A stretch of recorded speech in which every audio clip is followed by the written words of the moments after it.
Iż-żewġ kontestanti għall-elezzjoni ta' kap ġdid tal-Partit Nazzjonalista indikaw b'mod ċar li jilħaq min jilħaq minnhom xorta se jibqgħu ddominati mill-azzjonijiet tal-esponenti fil-feraq estremista li wkoll mexxiet lil Bernard Grech tul l-aħħar 5 snin.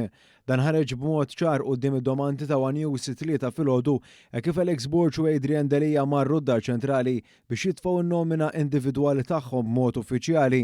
Hawn Alex Borch saħansitra biddel il-mod kif jitkellem dwar il-protesti bħal dawk organizzati mill-estremisti tal-Għaqda Repubblika sa ftit ilu immexxija minħu d-deputat Kerol Aquilina.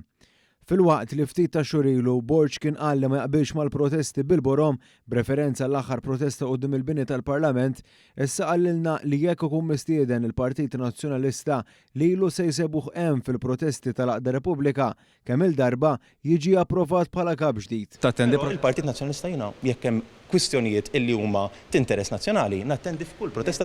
L-iskumdita iżda fuq kollox l-aċċettazzjoni ta' żewġ kontestanti għall-estremisti fih dan il-Partit Nazzjonalista deret ukoll fit-tweġibiet li ngħataw lil dan l-istazzjon mill-eks kap nazzjonalista Adrian Delija, l-istess wieħed li 5 snin ilu kien tnaħħa mill-pożizzjoni propju mill-establishment fil-partit. Delija kien mistoqsi jekk hux komdu b'nies bħal Kerol Aquilina u jekk hux lest iwaqfu milli rrepeti l-istess aġir kundannabbli fil-konfront tal-Speaker tal-Parlament Anġlu Farrugia kif għamel ftit ta' xhur ilu.